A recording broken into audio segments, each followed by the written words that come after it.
The snow came down dirty over Staten Island that February morning, gray flakes mixing with the exhaust fumes from the expressway and settling on the awning of Carbone and Sons Quality Meats.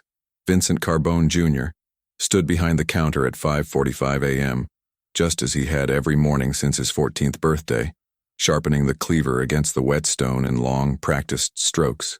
The sound echoed through the empty shop, a rhythmic scrape that had become the soundtrack of his life. Outside, the neighborhood was still sleeping. Across the street, Mrs. DeLucci's lights flickered on in her apartment above the pharmacy. 2 blocks down, Father Martino would be preparing for 6 o'clock Mass at Our Lady of Pity. Staten Island in 1987 was a place where everyone knew everyone, where the same families had occupied the same blocks for 3 generations, where silence was a currency more valuable than words. Vincent was 28 years old. Though his eyes carried the exhaustion of a man twice that age, he wore the same white apron his father wore, the same thick-soled boots, the same gold crucifix that hung heavy against his chest. His hands were massive, scarred from years of breaking down carcasses, his knuckles permanently swollen from the cold of the walk-in freezer. When he looked at those hands in the fluorescent light of the shop, he sometimes couldn't remember if the blood under his fingernails came from beef or something else entirely. The bell above the door chimed at 6:15. Vincent didn't need to look up to know it was Tommy the Neck Rossetti, his father's driver and primary collector. Tommy stomped the slush from his shoes and approached the counter with the casual entitlement of a man who'd never paid for anything in his life. "Your old man wants to see you," Tommy said, reaching across the counter to grab a fistful of sopressata from the display case. "Tonight, after closing. Says it's important." Vincent continued sharpening the cleaver, the blade catching the light. "He knows where to find me." "Yeah, well, he wants you at the house. Big Sal's coming. Your uncles, the whole crew." Tommy bit into the cured meat without bothering to remove the casing. "Word is, they're making it official. You're gonna be a made man, Vinny. Capo, probably. Your old man's getting ready to step back, let you run things." The whetstone slipped slightly in Vincent's grip. He'd known this was coming, had known since he was old enough to understand what his father really did in the basement of this shop, in the back rooms of the social club on Forest Avenue, in the industrial parks near the Arthur Kill where bodies could disappear into the water without anyone asking questions. "Tell him I'll be there," Vincent said quietly. Tommy grinned, spraying crumbs of meat across the glass counter. "That's my boy. Your ma would be proud. Rest her soul." Vincent's hand tightened around the cleaver handle. "Don't talk about my mother." The smile faded from Tommy's face. For a moment, genuine fear flickered in his eyes. The recognition that Vincent Carbone, Jr. might be quiet, might be obedient, but he was also his father's son, trained in the same methods, capable of the same violence. Tommy raised his hands in mock surrender and backed toward the door. "No disrespect, Vinny. No disrespect. See you tonight, yeah?" When Tommy left, Vincent set down the cleaver and walked to the back of the shop. Past the industrial meat grinders and the stainless steel tables, past the walk-in freezer with its heavy door and industrial lock, there was a small office that had belonged to his grandfather, the original Carbone who'd opened this shop in 1952. Vincent kept it exactly as the old man had left it. Faded photographs of Sicily on the walls, a wooden desk scarred with cigarette burns, a statue of St. Francis watching over everything with sad, painted eyes. Vincent pulled a shoebox from the bottom drawer of the desk. Inside were cassette tapes, dozens of them, each labeled with dates and initials. He'd been recording for 3 years now, ever since the night his mother disappeared. Every conversation in the basement, every phone call his father thought was private, every drunken confession from his uncles about jobs they'd pulled, people they'd killed, families they'd destroyed. He selected a tape from 6 months ago and slid it into the small recorder on the desk. His father's voice filled the tiny office, distorted slightly by the cheap microphone Vincent had hidden in the ceiling vent. "Don't give a fuck what she saw, Sal. She knew the rules. You marry into this family, you keep your mouth shut. But Maria, she had to go running to her sister, crying about how she couldn't sleep, how she had nightmares. What the fuck did she think I did for a living? She knew from day one." Vincent pressed stop. He'd listened to this tape 17 times. He knew every word, every pause, every moment where his father's voice dropped to that particular register that meant someone was going to die. His mother had been missing for 8 months.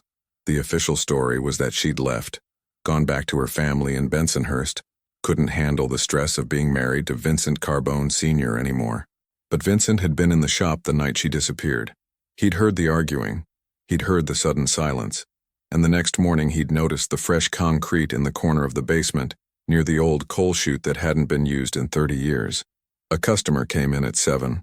Old Mr. Giordano wanting his usual order of veal cutlets. Vincent served him with the same polite efficiency he showed everyone, made small talk about the weather, asked about his grandchildren. When Mr. Giordano left, Vincent returned to the cutting board and began breaking down a side of beef with mechanical precision. Each cut was exact, practiced, automatic. His mind was somewhere else entirely. The shop filled slowly through the morning, Mrs. Battaglia buying chicken for Sunday dinner, the Russo brothers picking up an order for their restaurant, Father Martino himself stopping by for the ground beef he'd use for the church fundraiser. Everyone greeted Vincent with respect, with familiarity, with the easy warmth of people who'd known him since he was a child. None of them knew what happened in the basement after closing. None of them knew about the men who came in through the back door with bundles wrapped in plastic. None of them knew that the industrial meat grinder could process more than just beef. At noon, Vincent's younger brother Anthony arrived. Anthony was 24, handsome in a way Vincent had never been, with their mother's soft features and easy smile. He'd just made detective with the NYPD, assigned to the 120th precinct, a posting that their father had arranged through connections that went all the way to the commissioner's office. Anthony was insurance, a set of eyes and ears inside the department, another way the Carbone family maintained control. "Hey, Vinny." Anthony grabbed an apron from the hook and joined Vincent behind the counter. "You hear about tonight? Tommy came by. It's really happening, huh? They're gonna make you capo." Anthony's voice carried genuine excitement. Unlike Vincent, he'd embraced the family business without reservation, saw it as legacy rather than curse. "Pop says I'll be your right hand. Between me and the department and you running the crews, we'll own this whole borough in 5 years." Vincent said nothing, focusing on trimming fat from a pork shoulder. "You okay?" Anthony asked, suddenly concerned. "You've been weird lately, distant." "I'm fine. Is this about Ma? Because you gotta let that go, Vinny. She made her choice. She left. That's on her, not us." Vincent set down the knife carefully, precisely in the exact center of the cutting board. He looked at his brother, really looked at him, and saw nothing but their father's training, their father's rationalizations, their father's poison flowing through Anthony's veins like blood. His brother wasn't evil. He'd just never been taught that there was any other way to live. "Yeah," Vincent said softly. "You're right.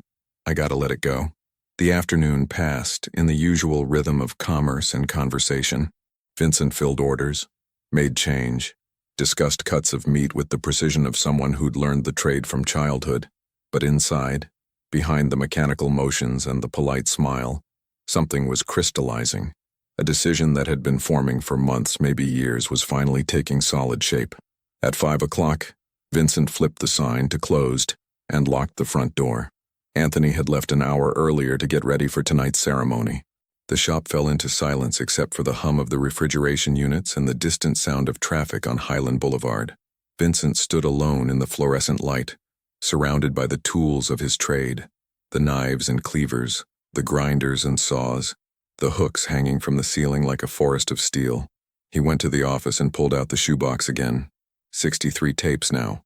63 pieces of evidence documenting every crime the Carbone family had committed in the last 3 years.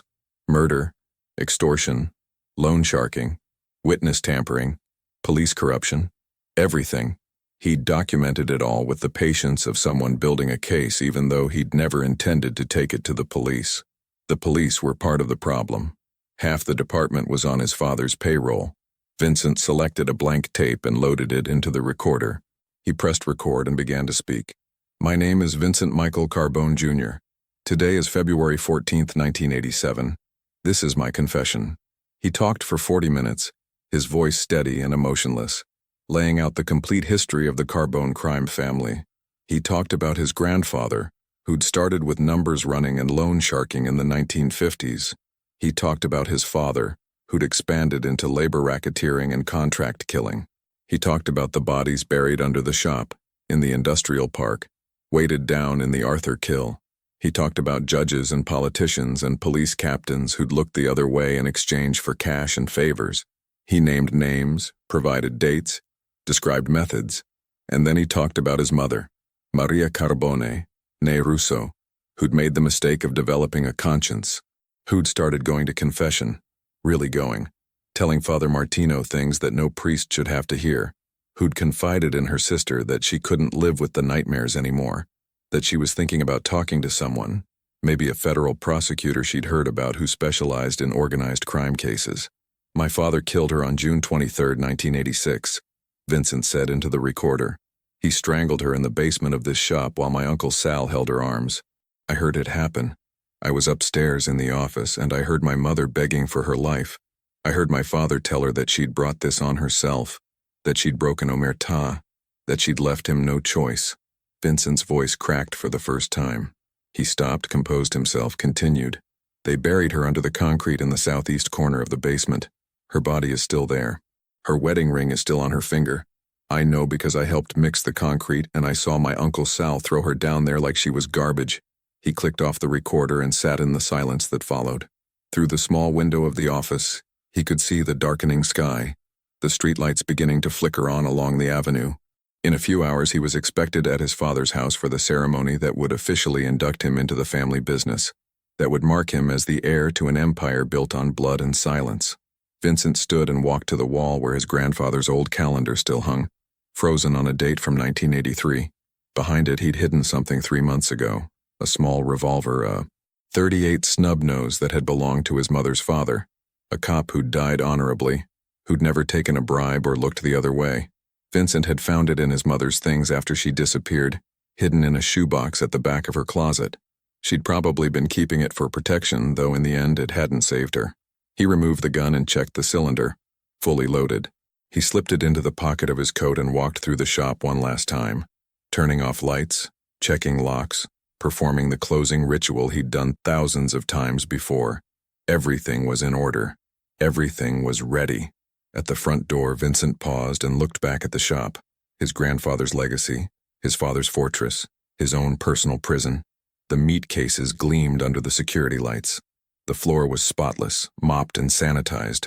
To anyone passing by, it looked like exactly what it claimed to be, a neighborhood butcher shop, a small family business serving the community for 35 years. But Vincent knew better. He knew about the soundproofing in the basement walls. He knew about the industrial drain that connected directly to the sewer system. He knew about the special customers who came after hours with special requests. He knew everything, and that knowledge had become unbearable. He locked the door behind him and walked to his car, an old Buick that had belonged to his mother. The interior still smelled faintly of her perfume, white shoulders, the only brand she ever wore. Vincent sat behind the wheel for a long moment, gripping it tightly, breathing slowly. Then he started the engine and pulled out onto the street, heading toward his father's house in Bull's Head, where his family was gathering to celebrate his ascension. What they didn't know, what none of them could possibly know, was that Vincent wasn't going to accept his inheritance. He was going to end it. All of it. Tonight. The butcher's son had made his decision. The bloodline would stop with him. Vincent's father lived in a 2-story brick house on a quiet street in Bull's Head, the kind of neighborhood where the lawns were maintained with obsessive precision, and everyone knew to mind their own business. The house itself was unremarkable. Vinyl siding, white trim, a concrete statue of the Virgin Mary in the front garden. But the cars parked along the curb told a different story. Lincoln Town cars and Cadillacs, each one immaculate, each one registered to shell companies that existed only on paper. Vincent pulled up at 7:30. The house was lit from within, warm yellow light spilling from every window. He could see shadows moving inside, hear the muffled sound of voices and laughter. A celebration. His coronation. The moment his father had been preparing him for since childhood. He sat in the car for 5 full minutes, engine running, heat blasting. The gun in his pocket felt impossibly heavy. His hands trembled slightly on the steering wheel, not from fear but from the weight of what he was about to do. There would be no going back from this. No forgiveness, no redemption, no possibility of a normal life afterward.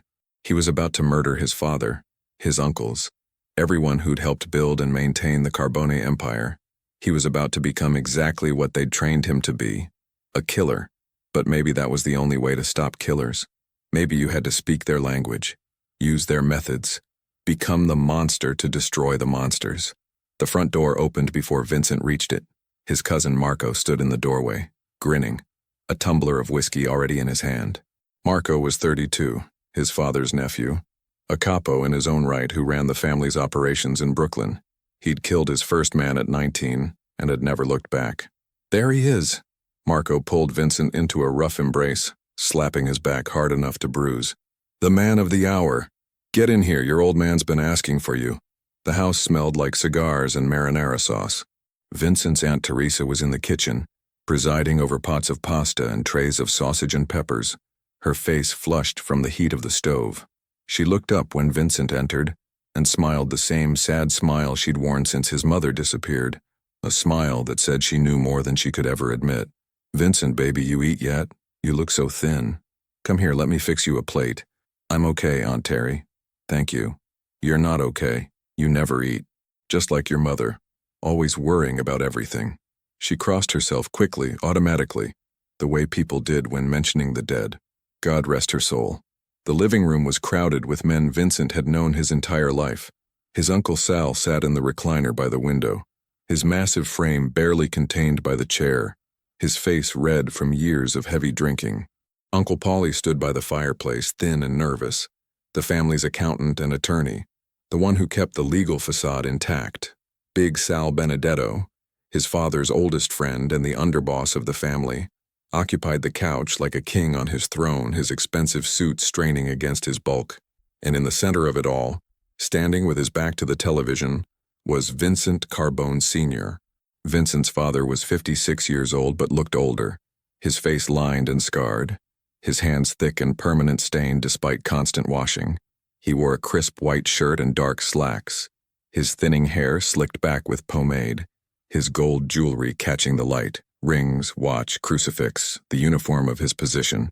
When he saw Vincent, his face broke into a rare smile. There's my boy. Come here, Vincent. Come here. The crowd parted as Vincent walked forward. His father embraced him, and Vincent caught the familiar smell, Old Spice and cigarettes and something underneath, something metallic that might have been blood or might have been imagination. When his father pulled back, he kept his hands on Vincent's shoulders, studying him with eyes that missed nothing. You ready for this? You ready to become a man? Yes, sir. That's what I like to hear. Respect, obedience. That's what makes this family strong. Vincent Sr. turned to address the room. My son, my blood. Tonight we make it official. Tonight he takes his oath and everything I've built becomes his to protect and expand.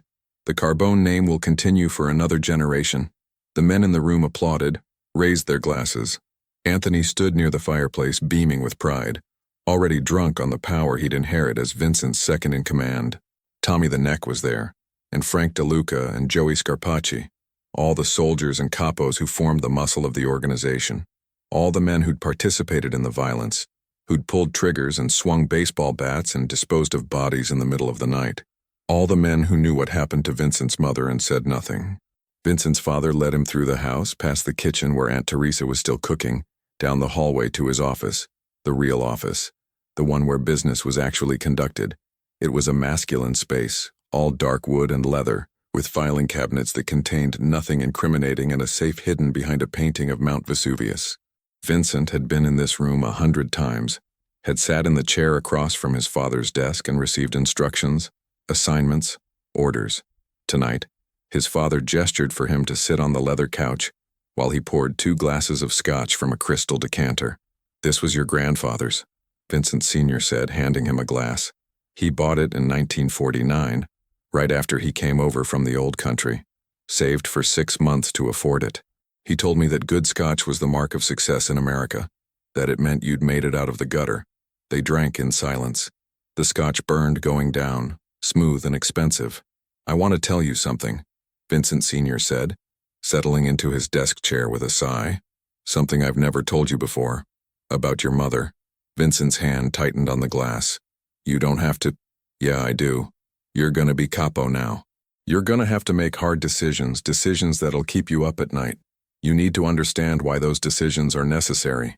Vincent Sr. stared into his glass, swirling the amber liquid. Your mother was a good woman. I loved her. But she was weak, Vincent. She couldn't handle the life.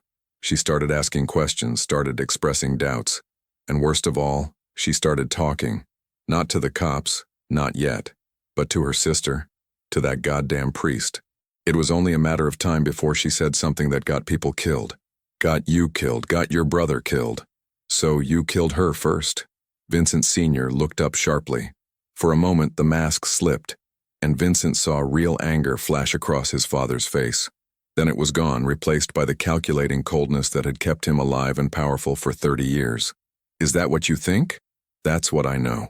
Then you know why it had to happen. You understand that it wasn't personal, it was business, it was survival. And now you understand that when you take over, you'll have to make the same kinds of decisions.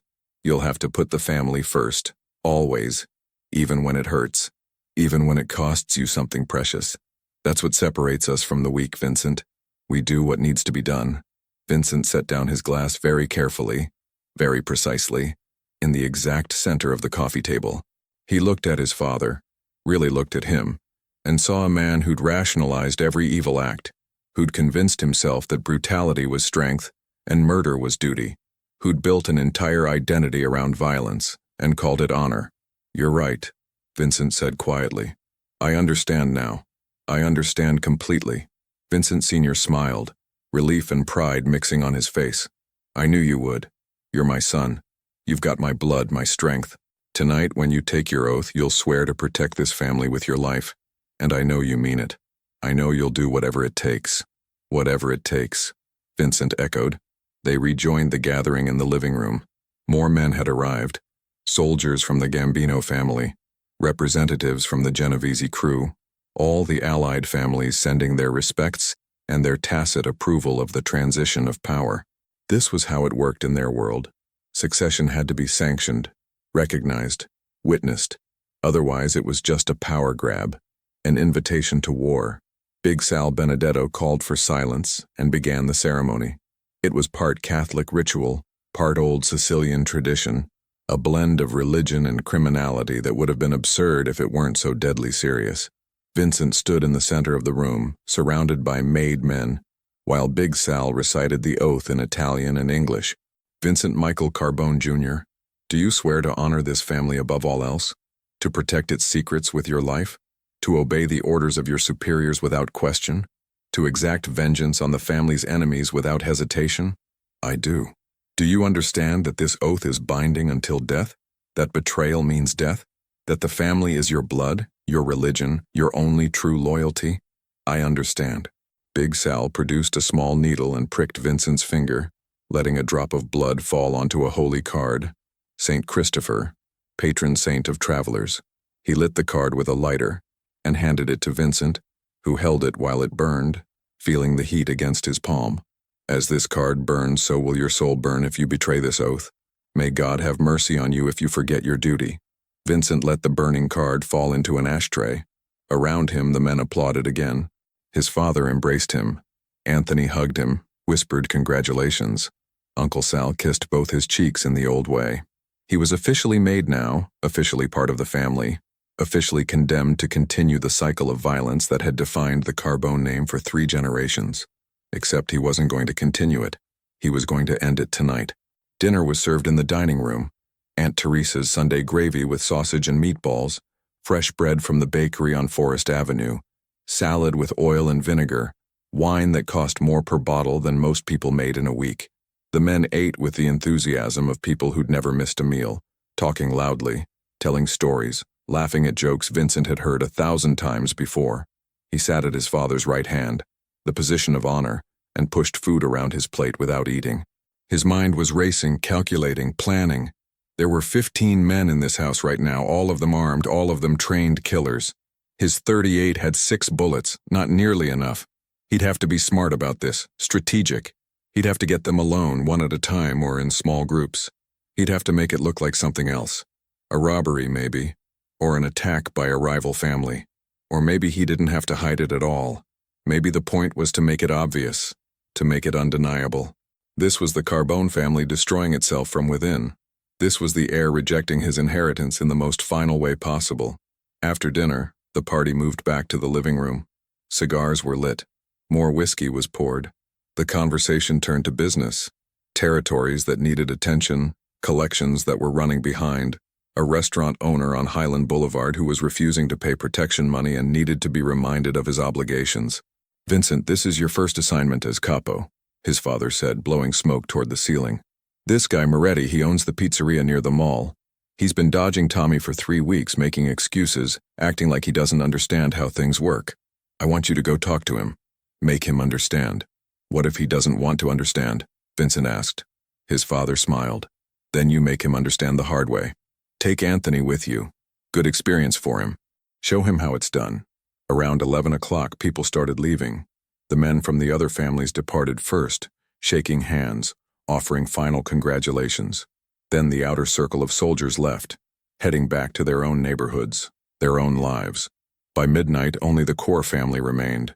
Vincent's father, his uncles Sal and Paulie, Big Sal Benedetto, cousin Marco, brother Anthony, and Vincent himself. They gathered in the basement, the real inner sanctum, the place where the serious business happened. It was finished like a man cave, with a pool table and a bar and a big screen television, but everyone knew what it really was. A secure space where conversations couldn't be overheard, where decisions about life and death were made with the same casual ease that other men decided where to have lunch. Vincent's father opened a safe hidden behind the bar and pulled out several bundles of cash, distributing them to the men in the room. Christmas bonuses, late but generous, a reminder of who controlled the money, and therefore the power. "To family," Vincent Sr. said, raising his glass one final time. "To loyalty, to blood." "To blood," the men echoed. Vincent raised his glass, but didn't drink. He was stone-cold sober, his mind crystalline clear, every detail sharp and vivid. He could hear the furnace running in the corner, could see the water stain on the ceiling tile above the pool table, could smell the specific mixture of aftershave and cigar smoke that marked his father's presence in any room. This was the moment. This was when it had to happen, when they were all together, all gathered in one place, all vulnerable despite their guns and their violence and their power. Vincent reached into his jacket pocket and felt the cold metal of the .38. His heart was pounding now, adrenaline flooding his system, but his hands were steady, perfectly steady.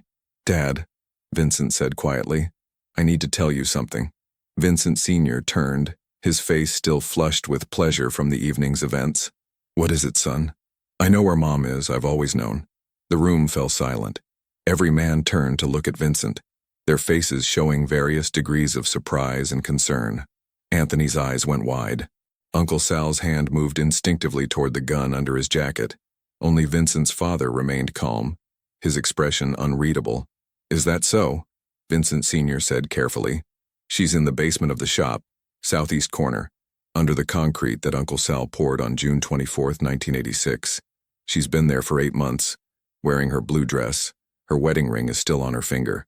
The silence stretched, became unbearable. Then Vincent Sr. began to laugh, a cold, mirthless sound that echoed off the basement walls. "You're smarter than I gave you credit for, Vincent. I knew you were there that night, but I didn't think you'd figured it out. I didn't think you'd have the balls to bring it up." "I didn't just figure it out," Vincent said. "I recorded it. I recorded everything. Every conversation in that basement for the last 3 years.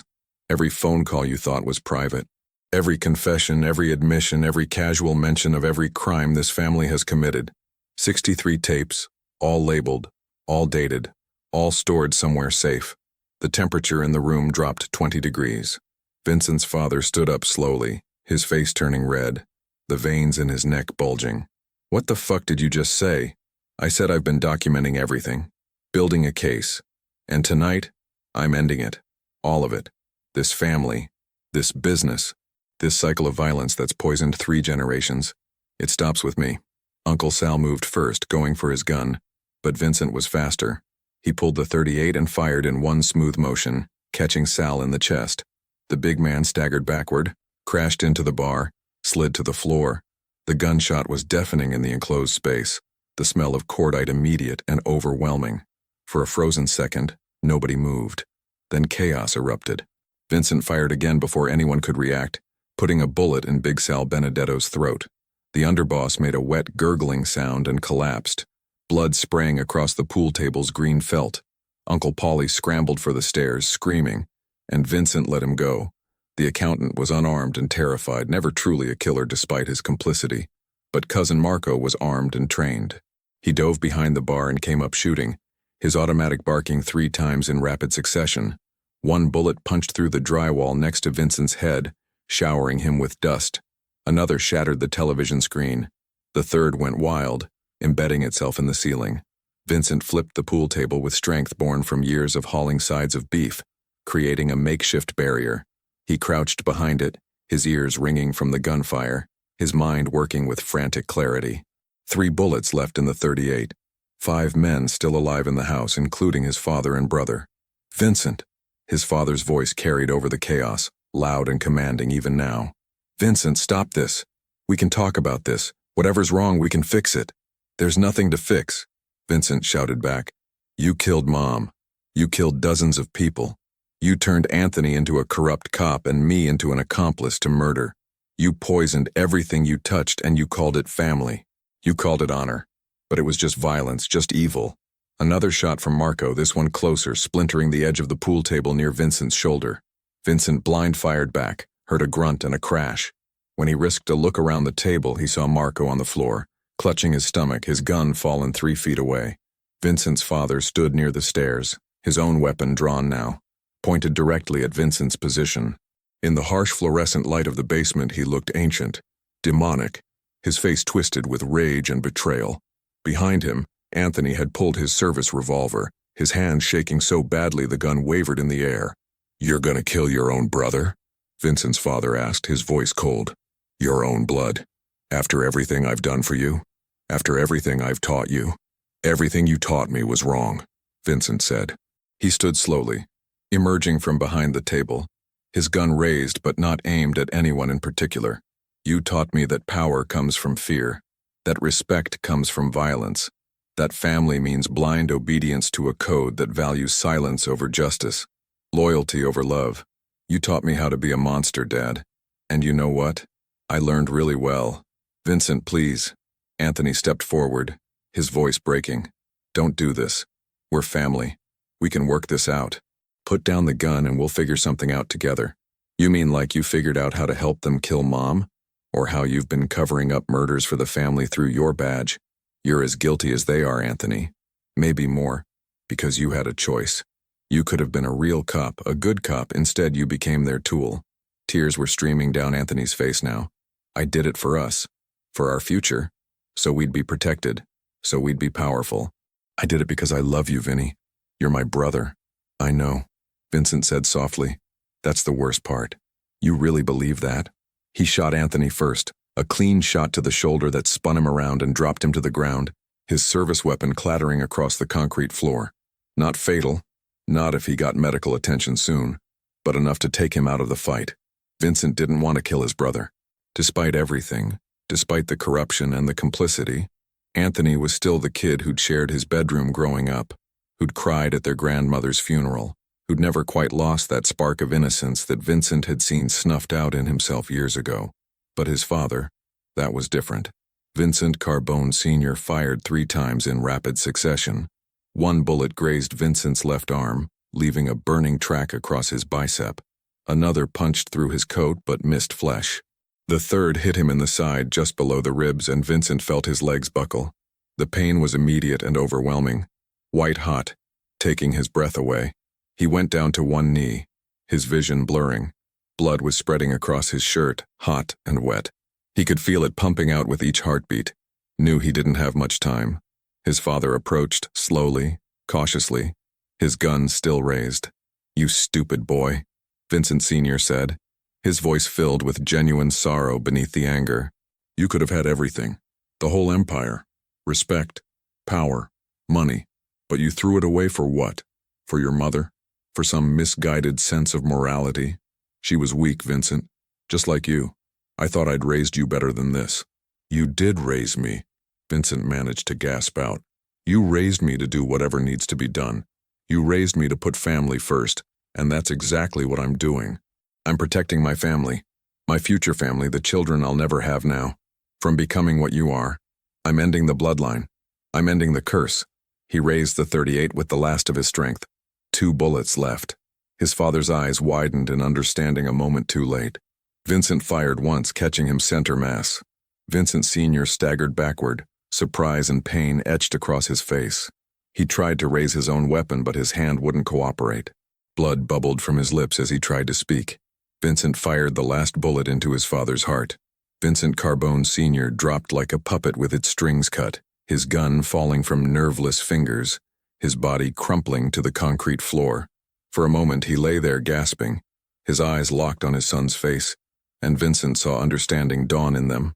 Not regret? Not exactly, but perhaps recognition.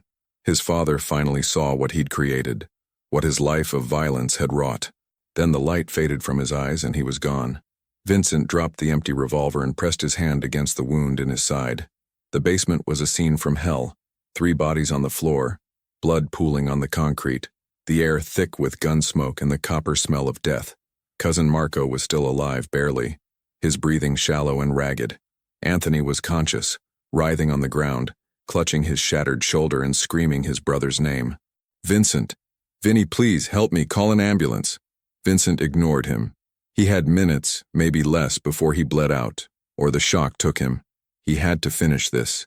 Had to make sure his plan worked, that his death meant something, that the evidence survived to destroy what remained of the family's power. He staggered toward the stairs, each step in agony, leaving a trail of blood behind him. Uncle Paulie was somewhere upstairs, probably calling the police, which was fine. Let them come. Let them find the carnage. Let them start asking questions that would lead them to the tapes, to the evidence, to the truth about what the Carbone family really was.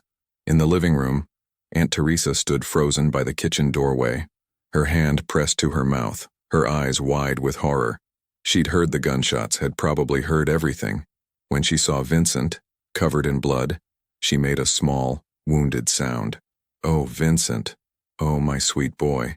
What have you done?" "What had to be done," Vincent said. He made it to the couch and collapsed onto it, his vision starting to tunnel. "Aunt Terry, listen to me. In the shop, in the office, there's a shoebox in the bottom drawer of Grandpa's desk. Inside are tapes, recordings, evidence of everything, all of Dad's crimes, all of Uncle Sal's murders, everything. When the police come, you tell them about the tapes. You understand? You tell them where to find the evidence." "Vincent, you need a hospital. You're bleeding so much." "Promise me," Vincent insisted. "Promise me you'll tell them about the tapes. Promise me this wasn't for nothing." Tears streamed down Aunt Teresa's face, but she nodded. I promise, Vincent, but please let me call an ambulance." "No, I need to finish this first." He pulled himself off the couch and made his way to the front door. Outside, the street was dark and quiet, the neighbors either sleeping or pretending they hadn't heard the gunshots. Staten Island had perfected the art of selective deafness when it came to mob business. Vincent's car was parked at the curb where he'd left it, his mother's Buick still smelling faintly of White Shoulder's perfume. He got behind the wheel and started the engine, though the simple act of turning the key felt like lifting a boulder. Blood soaked through his clothes, dripped onto the seat. He was lightheaded, cold, his thoughts starting to fragment. But he had one more thing to do, one final act to complete his plan. He drove through the dark streets of Staten Island, past closed shops and sleeping houses toward the industrial area near the Arthur Kill. The drive took 15 minutes that felt like hours. Twice he nearly passed out, had to slap himself across the face to stay conscious. The pain in his side had evolved into a deep, burning ache that radiated through his entire torso.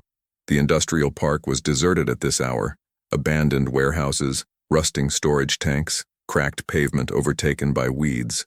Vincent had been here before, many times on his father's orders. This was where bodies disappeared, where problems got solved, where the water was deep and dark and full of secrets. Vincent parked near the edge of the kill and sat there for a long moment, gathering his strength. Through the windshield, he could see the lights of New Jersey across the water, could smell the petroleum and decay that defined this place. How many people had died here? How many bodies had been weighted with chains and dropped into that black water? His father had never told him an exact number, but Vincent knew it was dozens, maybe more. He opened the car door and nearly fell out, caught himself on the frame. The cold February air hit him like a slap, clearing his head slightly. He stumbled toward the water's edge, each step an exercise in will over flesh. When he reached the old wooden pier, He sat down heavily on the weathered planks, his legs dangling over the edge, his blood dripping into the water below. This was where it ended then, where he would make his final statement. The heir to the Carbone Empire, dying where so many of his family's victims had died, refusing to seek medical help, refusing to run, refusing to pretend he was anything other than what he'd become. A killer, a monster, a necessary evil, eliminating itself from the world. Vincent pulled off his mother's wedding ring, which he'd been wearing on a chain around his neck since her death. He looked at it in the dim light, a simple gold band, worn thin from 30 years of wear. She'd loved his father once, truly loved him before she understood what he really was. Vincent wondered if she'd seen the signs earlier than he had, if she'd spent years rationalizing and hoping and praying that the man she'd married would change, if she'd felt the same sense of betrayal that Vincent felt now, looking back at his life and seeing nothing but complicity and compromise and the slow erosion of his humanity. He kissed the ring once, whispered, "I'm sorry, Mom," and dropped it into the water. It flashed once in the moonlight and was gone, swallowed by the same darkness that had claimed so many others. Vincent heard sirens in the distance, growing closer. Good. That meant Aunt Teresa had kept her promise, had called the police, had set in motion the investigation that would unravel everything. The tapes would be found. The bodies under the shop would be discovered. The network of corruption would be exposed. The Carbone Empire would fall, and its heir would be known not as a mob boss, but as the man who destroyed his own family to save others from their violence. It wasn't redemption exactly. Vincent knew he was damned, knew that what he'd done tonight was murder regardless of his justifications. But maybe it was justice of a sort. Maybe sometimes the only way to stop evil was to become evil, to speak the language of violence so fluently that you could use it against itself. He was so cold now. The pain had faded to a distant ache, replaced by a creeping numbness that started in his fingers and toes and was working its way toward his core. His vision was darkening at the edges, consciousness becoming an effort. Vincent lay back on the pier, staring up at the night sky. There were no stars visible through the light pollution and cloud cover, just an endless expanse of gray-black nothingness. The sirens were very close now. Vincent could see the flash of red and blue lights reflecting off the water, hear voices shouting orders, footsteps pounding across the pavement, the organized chaos of an emergency response. But they were too late. He was too far gone, had lost too much blood. In a way, that was perfect. This had to end with his death. The bloodline had to stop here tonight, with Vincent Carbone Jr., the butcher's son who'd slaughtered his family to end their reign of terror. Faces appeared above him, paramedics, police officers, their mouths moving but their words reaching him as if from a great distance. Someone was trying to stop the bleeding, pressing something against his side, but he couldn't feel it anymore. Couldn't feel anything except a strange sense of peace, of completion. He'd done what needed to be done. The curse was broken. The cycle was ended. "Stay with us," someone was saying. "Stay awake, we're going to get you to a hospital." But Vincent was already sliding away, consciousness slipping through his fingers like water. His last thought was of his mother, not as she'd been at the end, terrified and betrayed, but as he remembered her from childhood, laughing in the kitchen of their old apartment, flour on her hands from making pasta, the sun streaming through the window and catching in her dark hair, happy, safe, loved. He hoped she was waiting for him, wherever people went after death, hoped she would understand what he'd done and why, hoped she would forgive him for taking so long to act, for being complicit for so many years before finally finding the courage to end it. The darkness rose up to claim him, and Vincent Carbone Jr. let it come. His war was over. His confession was complete. The butcher's son had paid his debt in blood. Detective Sarah Martinez had been with the NYPD for 12 years, the last 4 assigned to the 120th Precinct in Staten Island. But she'd never seen a crime scene like the one at Vincent Carbone Sr.'s house in Bull's Head. She stood in the basement at 4:30 in the morning, surrounded by evidence markers and forensic technicians, trying to piece together what had happened here.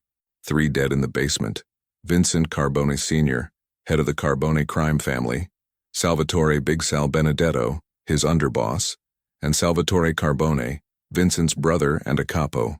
1 wounded, Marco Carbone, a cousin, currently in surgery at Richmond University Medical Center, with a bullet in his abdomen and a 50-50 chance of survival. 1 wounded but stable, Anthony Carbone, surprisingly a detective with the NYPD. who'd taken a bullet to the shoulder and was already lawyering up, refusing to make a statement, and one missing, Vincent Carbone, Jr., last seen driving away from the scene, leaving a trail of blood behind him. "Detective, you need to see this." Officer Chen was standing at the bottom of the stairs holding an evidence bag. Inside was a cassette tape, labeled in careful handwriting. Confession, Vincent M. Carbone, Jr., February 14, 1987. Martinez took the bag and examined the tape. "Where did you find this?" "Upstairs. Living room. There's a recorder on the coffee table, and this tape was inside it, fully rewound like someone wanted it to be found. The woman who lives here, Teresa Carbone, sister-in-law to the deceased, she was the one who called it in. She's upstairs with a victim advocate now, but she kept saying we needed to find this tape, that it was important." Martinez's radio crackled. "All units, we have a possible location on Vincent Carbone Jr. vehicle spotted at the industrial park near the Arthur Kill. Suspect appears to be wounded, possibly down. Paramedics are on scene." Martinez handed the tape to her partner, Detective Frank Russo, and headed for the door. "Get that tape to the lab and call the DA's office. Wake them up if you have to. Tell them we might have something big here." The drive to the industrial park took 8 minutes, lights and sirens all the way. When Martinez arrived, the scene was chaos. Ambulances, patrol cars, fire trucks all clustered near the water's edge, where Vincent Carbone Jr. had been found. Paramedics had him on a gurney, working frantically. But even from 50 feet away, Martinez could see it was probably futile. The man was ghost white, his clothes soaked with blood, his eyes open but unfocused. She approached as they were loading him into the ambulance. "Is he conscious? Can he speak?" "Barely," one of the paramedics said. "He's lost massive amounts of blood. Gunshot wound to the abdomen, liver damage, possible kidney involvement. Even if we get him to the hospital, I don't think he's going to make it. Can I have 30 seconds? The paramedic hesitated, then nodded. Martinez climbed into the back of the ambulance and knelt beside the gurney. Vincent's eyes tracked toward her, recognition flickering across his face despite the shock and blood loss. "Vincent Carbone, Jr.?" Martinez asked. "Can you hear me?" A slight nod. "Did you shoot your father? Did you kill the men in that basement?" Another nod, stronger this time. "Why? Why did you do it?" Vincent's lips moved. Martinez leaned closer, straining to hear his whispered words. "Had to stop. The cycle. Couldn't let it continue. Check the shop. The tapes. Everything's on the tapes." "What shop? What tapes?" "Carbone and Sons. Quality Meats. Forest Avenue. Office. Shoebox. 63 tapes. All of it. Everything they did. My confession." His eyes started to roll back. The heart monitor attached to him began to alarm. Martinez was pushed out of the ambulance as the paramedics took over, their voices urgent, professional, ultimately futile. She stood in the cold morning air and watched the ambulance race away, lights flashing, knowing with grim certainty that Vincent Carbone Jr. would be dead before they reached the hospital. And she was right. Vincent was pronounced dead at 5:17 a.m., his body finally giving out from blood loss and trauma. He died alone on a gurney in the Richmond University Medical Center emergency room, surrounded by strangers, his last words an instruction to find evidence of his family's crimes. By noon, Martinez and a team of detectives had executed a search warrant on Carbone and Sons Quality Meats. They found the office exactly as Vincent had described: his grandfather's old desk, the bottom drawer, the shoebox full of cassette tapes. 63 of them, each one carefully labeled with dates and initials, each one containing hours of recorded conversations documenting murders, extortion, bribery, witness tampering, and dozens of other crimes. The final tape was Vincent's own confession, recorded just hours before he'd walked into his father's house and started shooting. Martinez listened to it in the shop's office, surrounded by the mundane tools of the butcher's trade, and felt a chill that had nothing to do with the February cold. Vincent's voice on the tape was calm, methodical, almost emotionless, as he detailed his family's criminal history. But when he talked about his mother, about Maria Carbone's murder and burial, his composure cracked. Martinez heard genuine anguish in his words, real pain beneath the practiced control. "My father killed her on June 23, 1986. He strangled her in the basement of this shop while my Uncle Sal held her arms. I heard it happen. I was upstairs, in the office, and I heard my mother begging for her life. I heard my father tell her that she'd brought this on herself, that she'd broken omerta. that she'd left him no choice. They buried her under the concrete in the southeast corner of the basement. Her body is still there. Martinez paused the tape and looked at Detective Russo. Get a ground-penetrating radar unit down here. If he's telling the truth, if there's a body in that basement, we need to find it. They found Maria Carbone 3 hours later, exactly where Vincent had said she would be. The forensic team broke through the concrete in the southeast corner of the basement and discovered human remains. A woman's body, partially decomposed, still wearing the tattered remnants of a blue dress, a wedding ring still on her finger. The medical examiner would later confirm that the hyoid bone was fractured, consistent with manual strangulation. Cause of death, homicide by asphyxiation. Time of death, approximately 8 months prior, consistent with June 1986. The discovery of Maria Carbone's body was the smoking gun that turned a family murder case into something much bigger. The tapes provided evidence of crimes dating back years, implicating not just the Carbone family but dozens of other individuals. Politicians, judges, police officers, business owners. The FBI got involved. The U.S. Attorney's Office got involved. Internal Affairs launched investigations into every cop mentioned on the tapes, including Anthony Carbone, who would eventually be arrested on charges of corruption, evidence tampering, and accessory to murder. The media descended on Staten Island like locusts. The story had everything they loved: mob violence, family betrayal, murder, corruption. The headlines wrote themselves: Butcher's son slaughters family to end crime legacy. Mob heirs brutal revenge. Kills father, records confession. Staten Island massacre.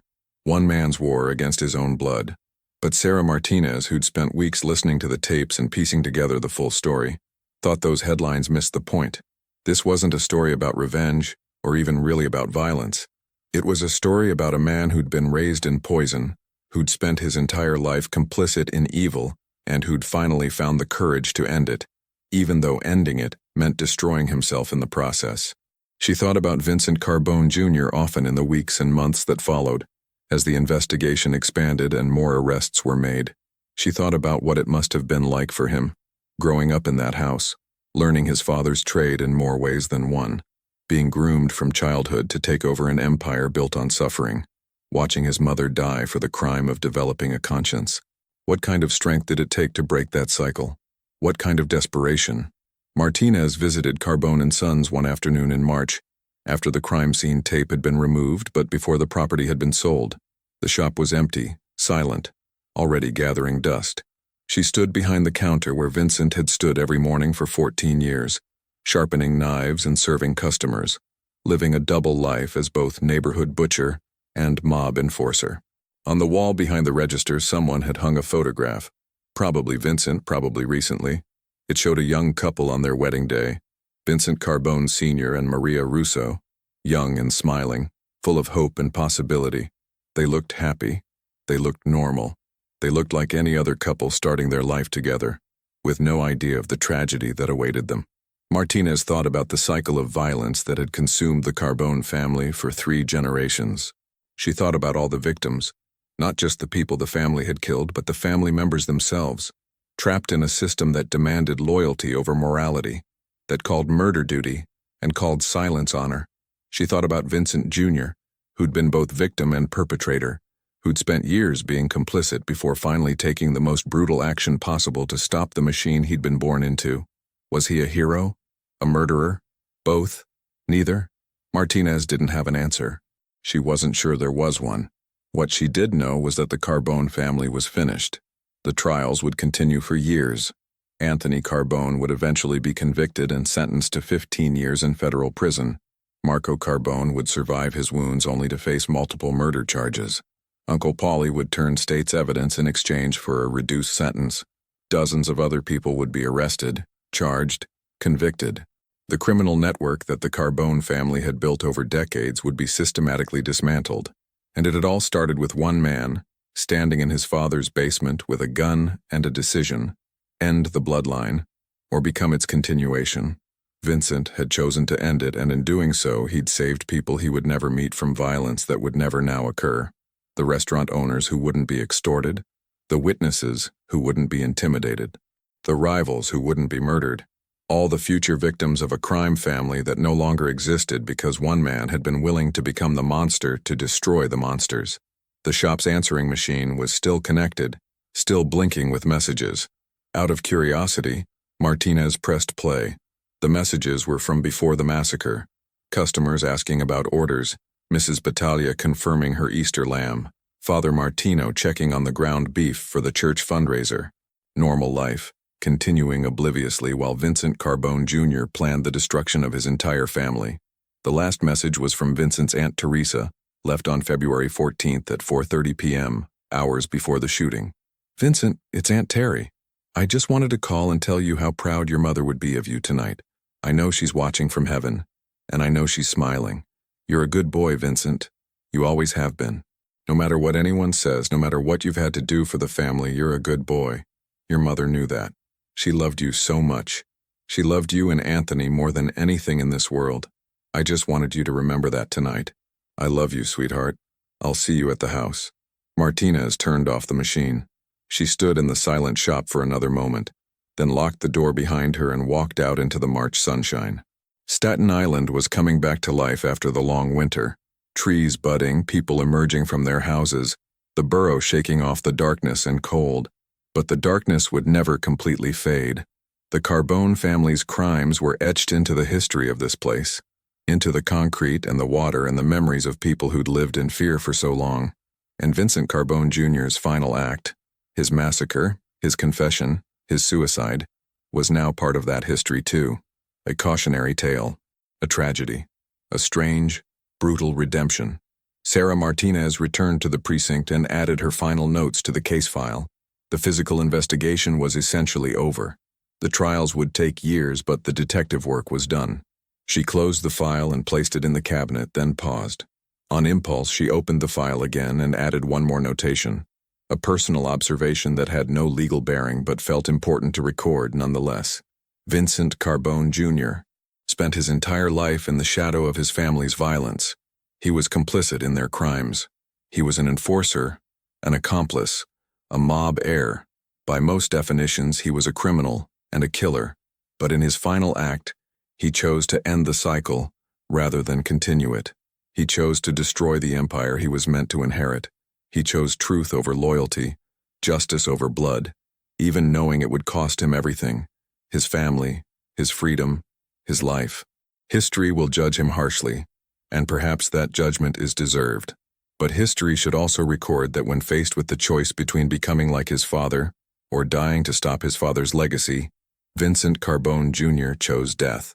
That should count for something. It has to count for something. Martinez closed the file again. Final this time. She went home to her apartment in Bay Ridge, made herself dinner, tried to watch television. But her mind kept drifting back to Staten Island, to that butcher shop, to a man who'd spent 14 years sharpening knives and making plans, waiting for the moment when he'd have the courage to use those knives. Not on his customers, not on his father's enemies, but on his father himself. Spring turned to summer in New York City. The trials began. The media moved on to other stories. The Carbone shop was sold to a Korean family who turned it into a grocery store. The basement sealed and sanitized. The evidence of violence erased as completely as possible. Life continued, as it always did, the city's endless capacity for renewal allowing it to digest tragedy and move forward. But some people remembered. Aunt Teresa Carbone, who'd lost her husband, her brothers-in-law, her nephew, remembered. She visited Vincent's grave every Sunday, brought flowers, prayed for his soul. She never blamed him. She understood what he'd done and why. She understood that sometimes love required destruction, that sometimes the only way to save a family was to end it. Father Martino remembered. He'd heard Maria Carbone's last confession, though he would never violate that sacred trust by revealing what she'd said. But he knew she'd been terrified, knew she'd been planning to run, knew she'd seen the violence her family was capable of and couldn't live with the complicity anymore. He prayed for the entire Carbone family, for the dead, for the living, for the victims and the perpetrators. He prayed for Vincent Jr. especially, prayed that God would see the intent behind the violence, would weigh the lives saved against the lives taken, would grant some measure of peace to a tortured soul. And the survivors, the people who might have been killed by the Carbone family if Vincent hadn't ended it, they didn't know to remember, but they were alive because of his choice. They went about their lives unaware that they owed their continued existence to a butcher's son who'd decided that the price of his inheritance was too high. Detective Sarah Martinez visited the cemetery once, 6 months after the massacre. Vincent was buried in Moravian Cemetery, not far from where his grandfather and grandmother rested. His mother had been reburied beside her parents in a different cemetery, the family deciding she shouldn't lie next to the man who'd killed her. Vincent's headstone was simple, understated. Vincent Michael Carbone Jr., 1959, 1987 son, brother. No mention of his actions. No mention of the massacre or the confession. Just the bare facts of his existence, as if he'd been an ordinary man living an ordinary life. Martinez thought that was probably how Vincent would have wanted it. Anonymous, unremarkable, forgettable. But she knew he would never be forgotten. His story would be told and retold, each telling shaping his legacy differently. Hero or villain, monster or savior. The truth was probably that he was both and neither. Just a man caught in circumstances beyond his control who'd made an impossible choice and followed it through to its inevitable conclusion. Martinez left flowers on the grave, white carnations, symbol of pure love and good luck. She didn't pray, she wasn't religious, but she stood there for a long time, in the quiet of the cemetery, thinking about cycles of violence and the courage it took to break them, thinking about the price of loyalty and the cost of freedom, thinking about a man who'd killed his father to save his soul. The sun was setting when she finally left, casting long shadows across the gravestones. The city stretched out below the cemetery, millions of lives continuing their daily dance, most of them never knowing how close they'd come to being touched by the Carbone family's violence. But they were safe now. The empire was gone. The bloodline had ended. All because of Vincent Carbone Jr., the butcher's son who'd slaughtered his family to end the cycle, the man who'd become the monster to destroy the monsters, the heir who'd rejected his inheritance with blood and bullets, and the terrible final logic of suicide. His story was over now, but its echoes would continue, a warning and perhaps a strange inspiration to anyone who found themselves trapped in systems built on violence and silence. Change was possible. Cycles could be broken, but the breaking required sacrifice, sometimes the ultimate sacrifice. Vincent Carbone Jr. had made that sacrifice on a cold February night in Staten Island. Whether it redeemed him or damned him further was a question that would never have a definitive answer. But he'd made his choice, he'd taken his stand. And in doing so, he'd ensured that the Carbone family's legacy would end with him, that no more children would grow up learning to be monsters, that no more victims would disappear into concrete and water. It was, in its own brutal way, an act of love. A father killing his father to protect his hypothetical future children. A son ending his bloodline to save others from inheriting poison. The kind of love that destroyed everything it touched but perhaps, served a purpose that transcended the violence. Martinez walked through the cemetery gates and back to her car. The city lights were coming on across Staten Island, illuminating the borough where so much had happened, where so much blood had been spilled, where a family's criminal empire had finally collapsed under the weight of its own corruption. Life would go on. Justice, imperfect, incomplete, but justice nonetheless, would continue to unfold through the courts. And somewhere in the record, in the transcripts and the evidence logs and the case files, Vincent Carbone Jr.'s final words would remain. Had to stop the cycle. Couldn't let it continue. He'd stopped it. Whatever else could be said about him, whatever judgment history rendered, that much was undeniable. Vincent Carbone Jr. had stopped the cycle. He'd ended the bloodline. He'd slaughtered his family to save others from becoming his family.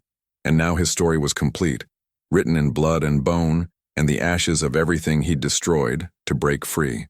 The butcher's son had made his final cut, and the wound, deep and terrible and necessary, had severed the past from the future, ensuring that the Carbone name would die with him. The massacre was over. The confession was complete. The cycle was ended. Vincent Carbone Jr. could finally rest.